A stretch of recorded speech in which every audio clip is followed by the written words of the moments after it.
Alright guys, we're back doing the castle battle here, and we're going to be going over rally lead versus rally joiner. When you're leading and joining, and like you're attacking a turret or the castle, this is the setup you want. 50% infantry, 20% cavalry, 30% archers, right?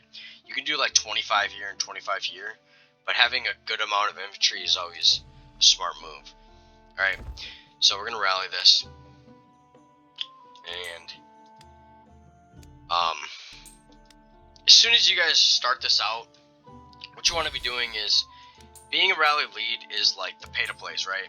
People paying a lot of money, right? They have the good armor, the good, whatever, good heroes, stuff like that. So when you're doing this though, what you really want to do is have everyone that's joining your rally do the 50, 20, 30, right? So all these guys, I want them to try to, yeah, see, this guy's just joining even, see, this guy's doing it, right? He's got a little different setup there. Let's see this one, yep.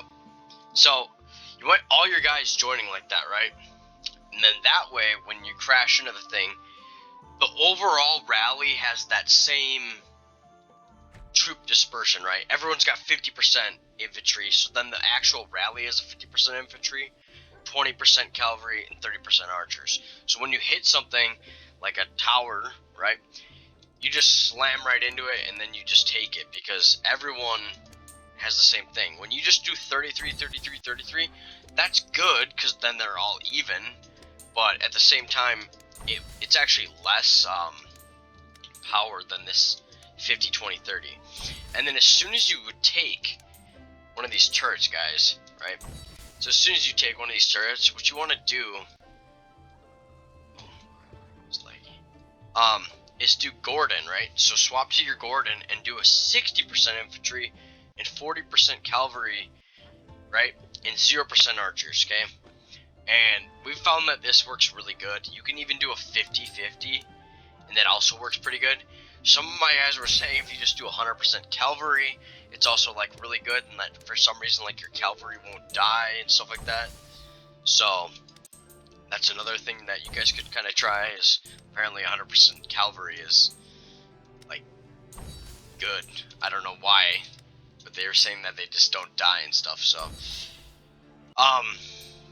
when you're swapping though, so as soon as like my rally crashes into this, these guys are all gonna try to rush the turret because there won't be many of my guys left. Here you can see I won this one, and this is how many guys were left over, 215, and they immediately attacked, and we lost some here with this guy, and then we had this guy attack me and he knocked me off. So you got to be kind of wary of this. So as soon as you take the turret, you want your guys to be swapping to Gordon as fast as possible, and you want to be re-garrisoning the turret, right? And getting all your troops back in there, loading it back up to 1 million, right?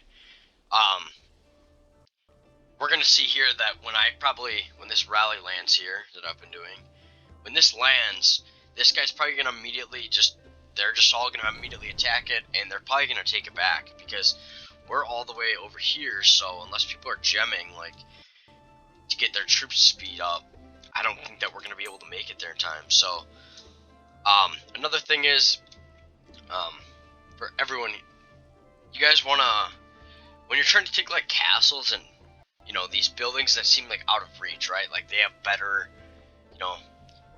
you guys might all have like, let's just say a couple 100 million, power players, right? Like let's just say you have 3 of them, and then the enemy has like a 200 million power player. You can have all 3 of your 100 millions, rally the thing.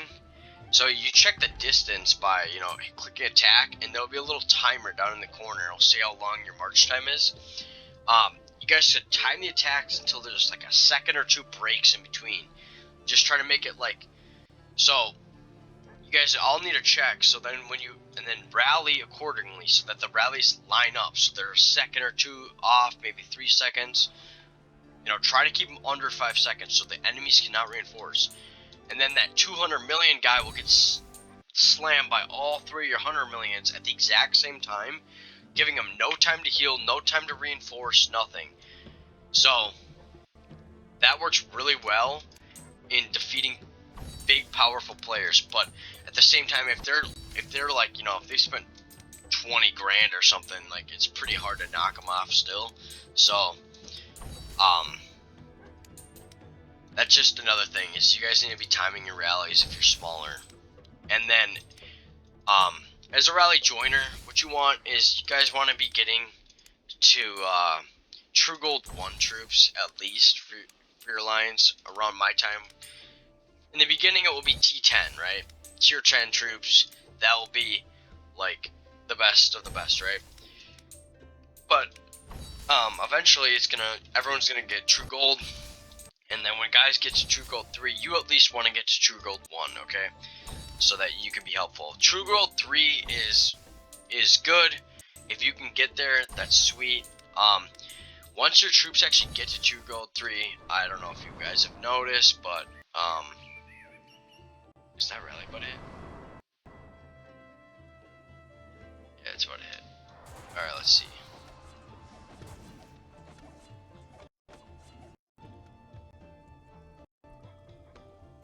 Yeah, so we take it, look, 400,000. So I do this, this. Let's do this. Just crank that up. Go. Try to get in here before they knock us off. Okay, so while that's going on,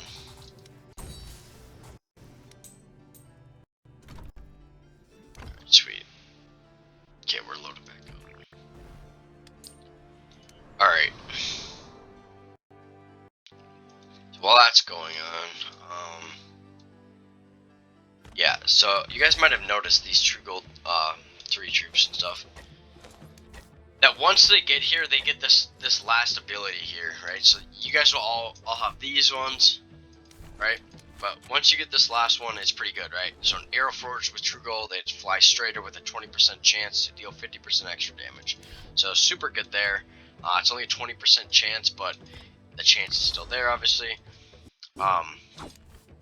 We got this one. A shield forged with True Gold is extremely durable. It has a 25% chance to reduce incoming damage by 36%. So super good there for infantry guys. And last one is a lance forged with True Gold handles. Oh, a True Gold handle that offers improved throwing performance. Has a 10% chance to deal double damage. Right, so 10% chance to deal double damage, not 50% increase like the archer. So, but it only has a 10% chance. So, having your big guys get to True Gold 3 is like a must, and then having all your small guys try to get to True Gold 1 is your next best thing, right?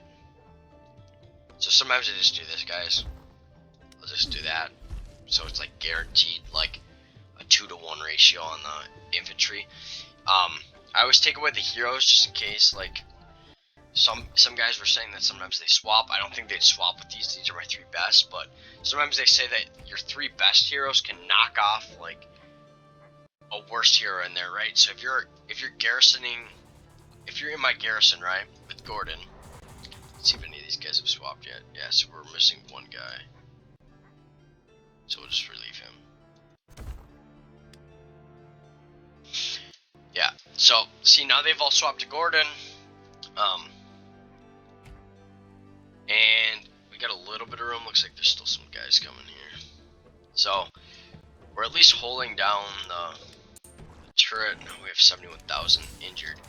Yeah, so guys, I just wanted to give you a little update on that. So the formations basically I showed you are, you know, pretty good at, you know, taking turrets, holding them. You of course can test anything that you guys want, and if you guys find any other ones that are good, let me know, you know. That 60-40 for defense does work really good.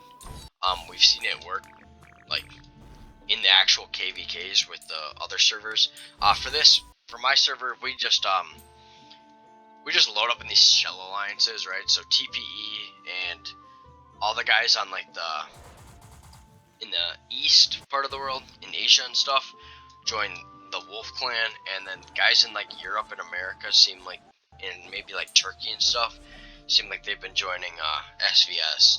So we got like 3 alliances in one, and 2 alliances in this one, or 3. So we just joined these shell alliances for the KVKs too, and we just stack up on building upgrades, with the flags that can reach them, so that we get like attack buffs and stuff.